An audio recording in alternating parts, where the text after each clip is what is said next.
So guys, it is my great pleasure to introduce a friend of mine.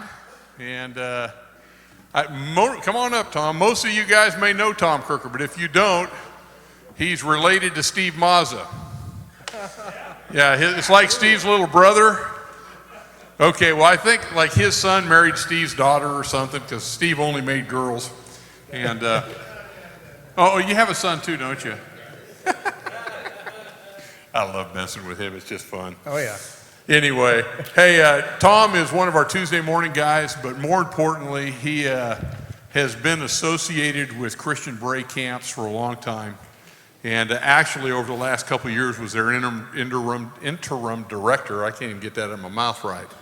And one of the things I promised the guys from the Reach Department, our missions arm, is that during the missions month in October and November, that we'd let some of their guys come and visit, but it just didn't work out. And so this worked out really great for December, for this kind of shoulder month, for us just to have some of our mission guys here. And so Tom is representing Christian Bray. He's going to show you a quick video and just share some stuff. So would you please welcome my friend Tom Kirker.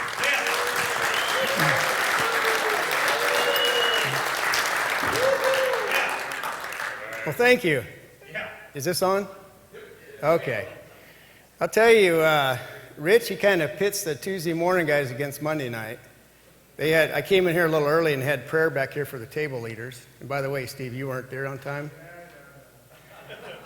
But anyway, he introduced me as a Tuesday morning guy, and in unison they all went, So I'm not sure what that was about. But then I noticed that you guys get donuts on Monday nights. We don't get donuts on Tuesday mornings. So anyway, I'd like for you guys to see a little short video. It's about 4 minutes, and then I'll come back up and share a little bit about our camp.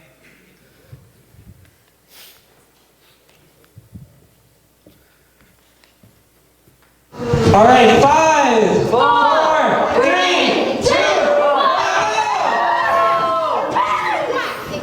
1. Well, this is probably one of the happiest places on earth. It's really cool to be the person that gets to directly influence the campers. You get to know their habits and their likes and dislikes and the things that really excite them about camp. And I think I really enjoy being the person that they get to depend on, and they get to look back at their time and say, oh, you know, this counselor really went out of their way to make sure I had fun. Let's all praise the Lord, right arm, left arm, right foot, left foot, turn around. We have those campers that, don't know God, but we have 5 days to teach them about God. And that's our goal at the end of the day, is to get them to know a little bit more every day about God and Jesus Christ.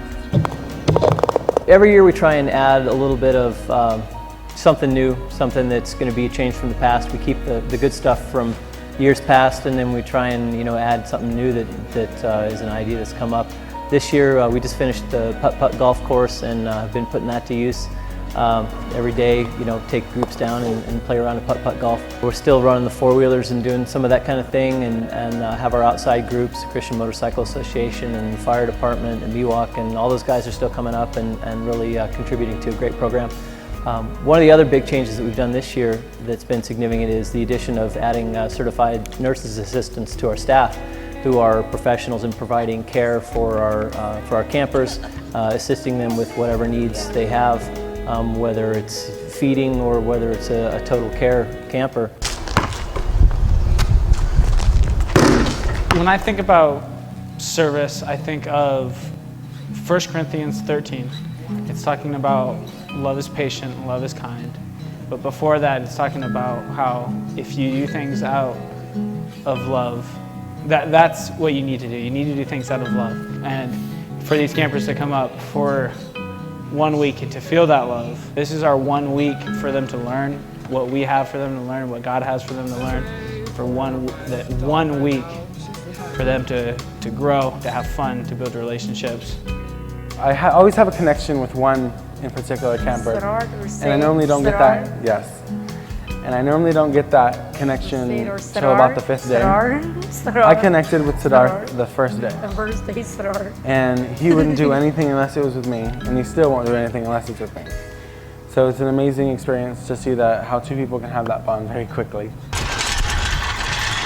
From the minute they step out of their cars on Monday morning to the minute they step out of the bus on Friday afternoon, we are God's light. I don't know, it's a blessing for us, maybe even more than it is for the campers. Some of the campers that I spend time with, they seem to encourage me sometimes more than I encourage them. Like there was a camper last week that was saying that I have an angel in my heart, and it was just really sweet. Having a camp for mostly adults with special needs and 1 week for children is unique. The values that we have and the things that we promote and the things that we do. It's all about the people.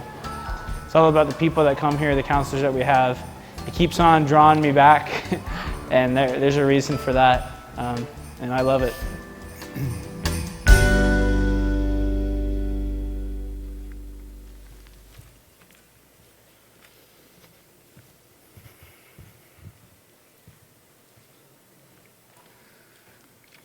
Okay, how many of you here have heard of Christian Berets? Just a show of hands. Cool. Well, that's good. How many of you have been up to the camp? How about have had children or grandchildren serving at our camp? Wow, I liked it better with the lights down. Okay, little history on Christian Berets. It was founded in 1970 by a pastor who would take youth groups and different groups up to a camping environment, and he saw the power of camp and what God can do in a camp setting. And you just see God at work. He just literally transforms lives. People are out of their normal environment. They come up, they're open, and they listen to God. And this one thing led to another to pretty soon it became, or pretty much right away, it became a camp for special needs. At that point in time, there was no camps for special needs on the West Coast to speak of. And even to this day, there's very few that are a Christian-based special needs camp. How many of you, I'm going to have you guys' arms more up for the night's over. How many of you attended camp as a child? And how many of you maybe received Christ at camp? Okay, back to the power of camp and how it changes lives. And like one pastor said, he says, the churches do all the work year round, and the camps typically get to reap the harvest. That's where people typically will come to the Lord. And Christian Berets has been around since 1970, and we have 6 one-week programs in the summer, a Monday through Friday session, and the next week a new group comes up.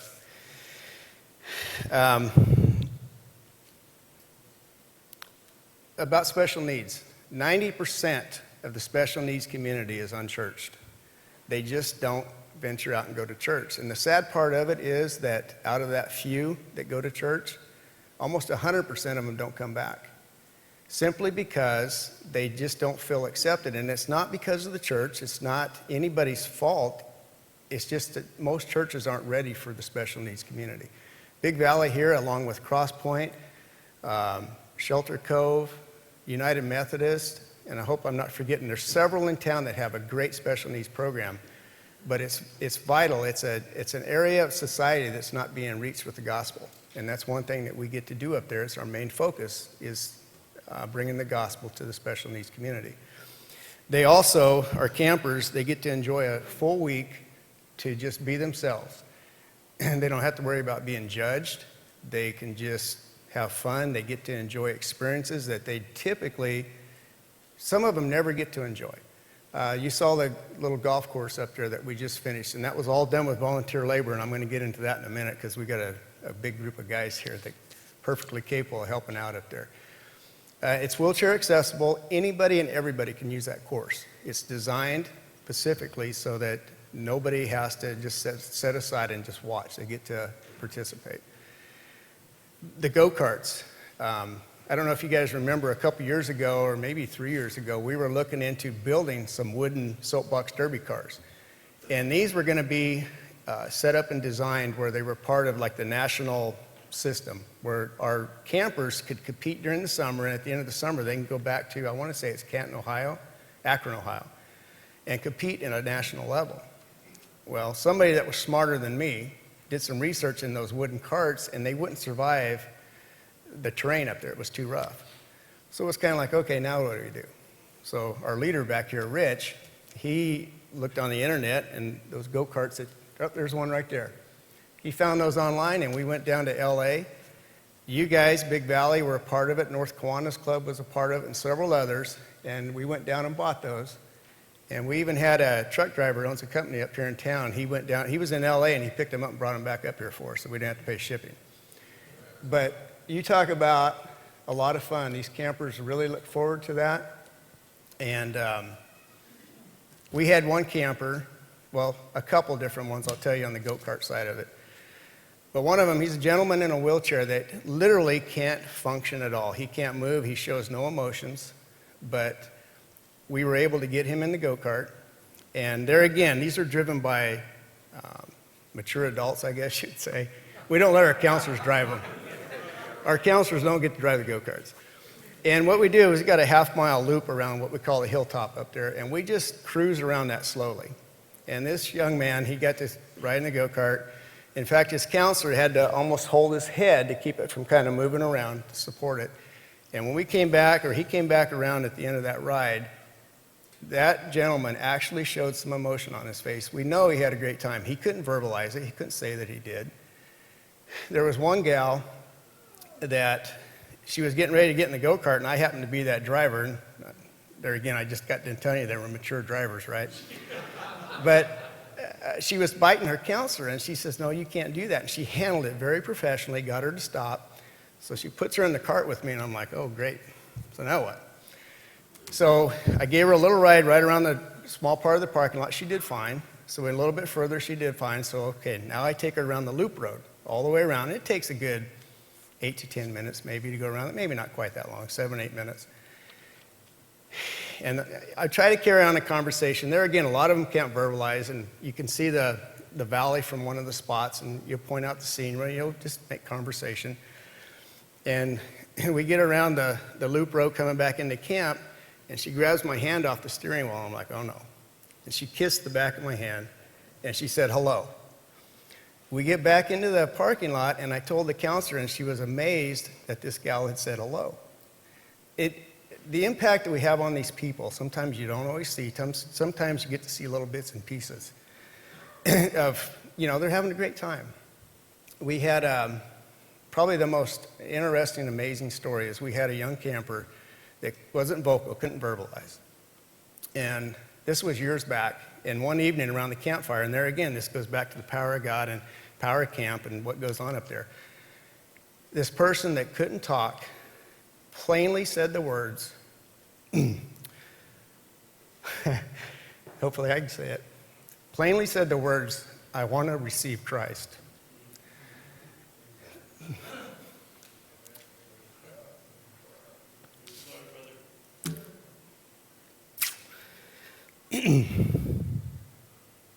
So, anyway, that young camper got to receive Christ, and the very next morning, this person couldn't say another word, went back to being inaudible, nonverbal. And it's just the power of God working. One part of camp that a lot of people might not see or realize is the respite side of camp. And that's where the families get an entire week off. They get a break. Monday through Friday, they can go on a vacation with the rest of their family. They can rest, whatever, they just have a week of taking care of a person 24/7. I can kind of relate to it. Raising kids, I don't remember it being as difficult as watching grandkids.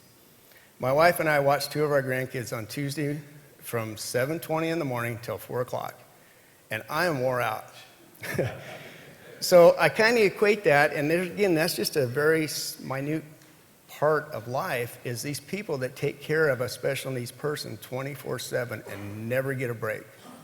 We do that 1 day a week, and it's like, okay, we can rest up for 6 days and go back and do it again. But if some of you gentlemen are maybe at home with your kids and your wife's off to knitting class or whatever, I don't know. You can't wait for it to get home and give you a break, right? So the respite side of camper is extremely important for these families.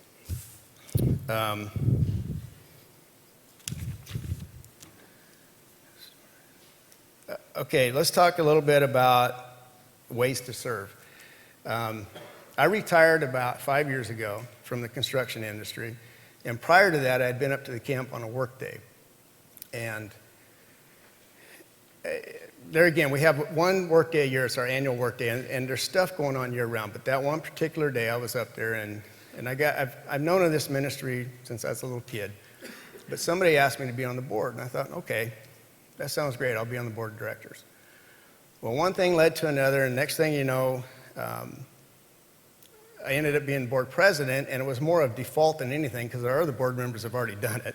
So here I am, board president, and then we had to let our executive director go, so the board president steps in and does that. So here I was coming out of the construction industry, and now I'm kind of helping run a camp. What I'm getting at is God can use any of us for anything, and He'll prepare us along the way.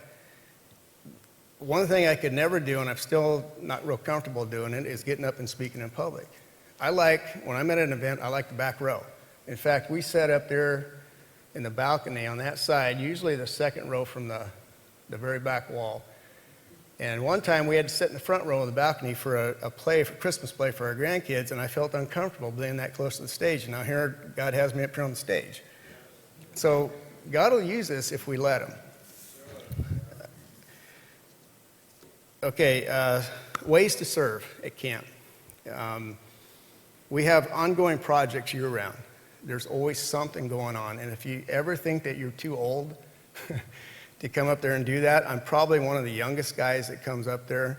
I'm 57, and we have a core of guys. There's 4, 5, 6 of us that go up on a regular basis. In the summertime, always once a week, sometimes twice a week, and this time of year, maybe once or twice a month because of the snow and stuff. We don't have to do as much. But we have a couple guys that are in their 70s, and they're running a pick and shovel, or anything and everything that can be done, whether it's painting or digging a trench for a water line or plumbing. I mean, we have Steve right here that's come up and done a lot of plumbing for us. Electrical, Ed Birmingham, he came up and did the masonry fireplace for us. And I know I'm missing guys, but there's many of you that have come up there and helped pour concrete. We had one contractor that he brought his crew up last May, and he donated his crew and his time that whole day, and they laid the carpet that you saw on that golf course. That was all done with volunteer labor. So there's many ways that you guys can be a part of this if you're interested. And we do have a good time. We really do. We stop and get coffee on the way up. We joke around with each other. It's a lot of fun. It's hard work, but we do enjoy it. And other ways that maybe you could be a part of this is helping us get the word out. I'd put some brochures on the table. If you know of anybody with a family that has special needs, in their family, please pass this information on to them. Every summer we hire camp staff, and we hire counselors, we hire kitchen staff, we hire nurses, RNs, LVNs, and we hire CNAs, certified nursing assistants, which help with the personal needs of our campers. So if you guys have grandkids, kids that are 18 years and older that would like to be a counselor, because I'll tell you, these counselors that go up there, they're changed forever, literally. They get to be a part of society that a lot of us miss, literally. We see them and we see the folks with special needs, and we don't know how to interact with them. We don't know a lot we just feel uncomfortable. Well, these counselors, they dive into that head first, and they take care of those people for an entire week, and they get 1 week of training before they do all this. So after 1 week of training, they know everything, right? I mean, it's not easy for them, but they come out of there with a whole different perspective on life, and it truly, I believe, impacts the rest of their lives just because they got to be a part of that. a lot of them will come to camp and most of them are college kids, and they'll come up to camp and they'll have a certain major. And a lot of them change their major and go into a special needs type teaching job, or whatever that's related to that field, because it impacts them so much. One thing I do want to comment you guys on is we have our junior high from Big Valley and high school. They come up typically every spring. I think last year I want to say the high schoolers went over the Bay Area and served for a week. But the junior hires come up, the high schoolers come up, and you guys ought to be proud of your kids and your grandkids because they work hard. I've seen it firsthand. I know you probably can't get them to clean their bedrooms here at home, but they come up and they serve well. They do a good job.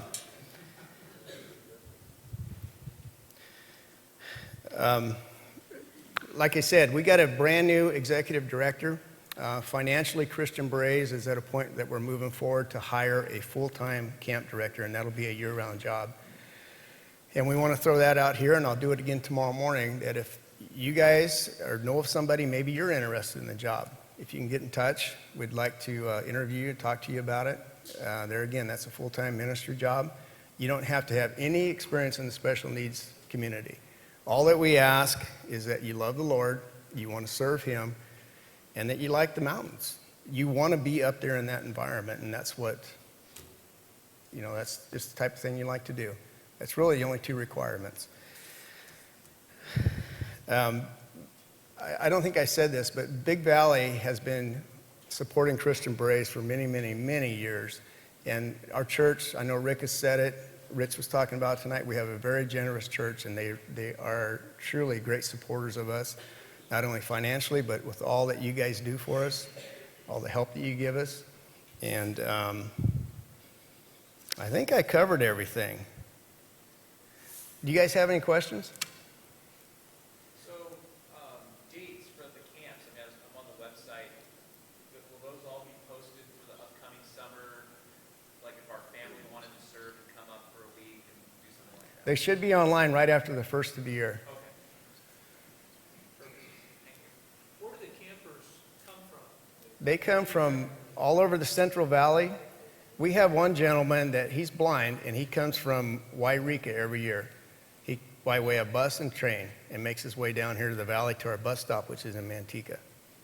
So it's typically, most of them are within a 4-hour radius of the camp, and the camp's about an hour and a half up the hill. Are these repeat campers, or is it a different group every year? A lot of our campers are repeat, but this summer we had 32 new campers. This past summer we had 5 first-time decisions for Christ up there. Steve? Right. Yeah, go right up 108 above. It's 14 miles above Sonora. It's just above Miwok Village in a little town called Sierra Village. We have a Miwok address because Sierra Village don't have a zip code. Right here? Yes, my name is David. I have a guy that's 20 years old, like that, participate in that. But he doesn't have no transportation. If I should give him a ride down there, would that be right to home? Participate in what way? As a camper? Or Well, helping out, working. oh, working? Yes. Yeah, and that's another thing. We put a sign-up sheet there in the back. Put your name, email, phone number, whatever, and we'll get in touch with you. And that's one of the things, we'll definitely get in touch with you. Right here?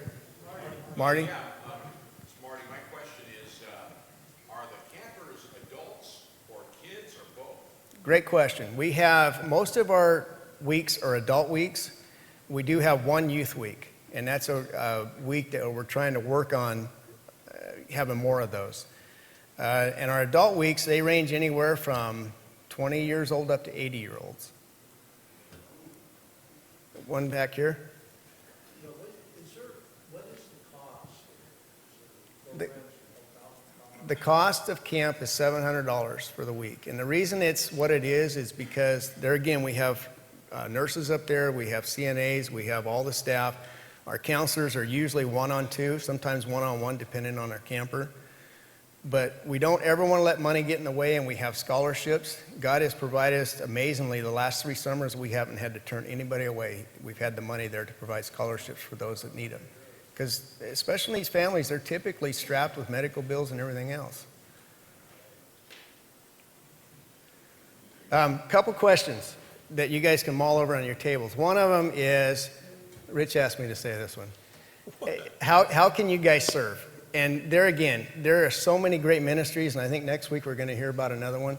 Big Valley supports a lot of great ministries, and how can you guys find a place to serve? Of course, we'd love to have you, but there again, it's wherever God leads you. And the other thing is, maybe talk a little bit around your tables about the special needs community, how they've impacted your lives, or maybe how you can impact theirs. What's the shortest volunteer period you can volunteer? Oh, it could be, I mean, there again, we go up there and work for a day and come right back down the hill. During summer, if you wanted to go up there and volunteer during camp, you know, it could be for a day, or it could be for the week, or whatever. Yes. Steve. Yeah, we do rent out our facility is available for retreat rentals throughout the year when there are no camps going on. But you don't get to use the golf carts, The go-karts. the go-kart, Oh, yeah, the go-karts. because I could see you guys in those things. Hey, would you guys do me a favor and give my friend Tom a great hand? And